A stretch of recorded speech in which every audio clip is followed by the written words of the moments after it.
The Blue Jays have made a deal ahead of today's MLB trade deadline. The Jays have acquired infielder Paul DeJong from the Cardinals. The 29-year-old is hitting .233 with 13 home runs this season and has 115 homers over parts of 7 seasons in St. Louis.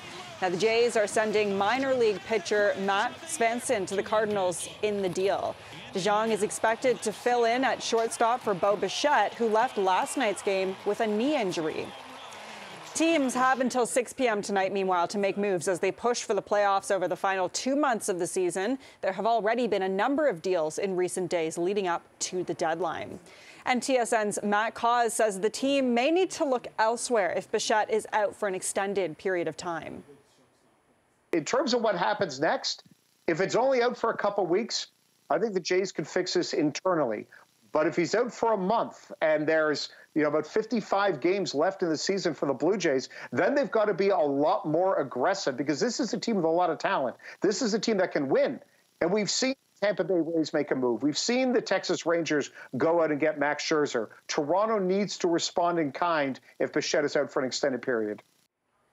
Chris Henderson, writer with Baseball for Brains, joined us to talk about some possible moves the Jays might make.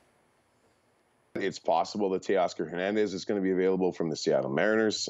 He's going to be a free agent at the end of the season, and it doesn't look like the Mariners are going to make the playoffs. So he's a possibility.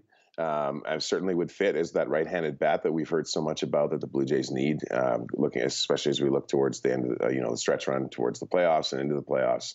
And he's a familiar face that we certainly know that can hit the ball out of the ballpark. So that wouldn't be a bad option. It would be a lot of fun too.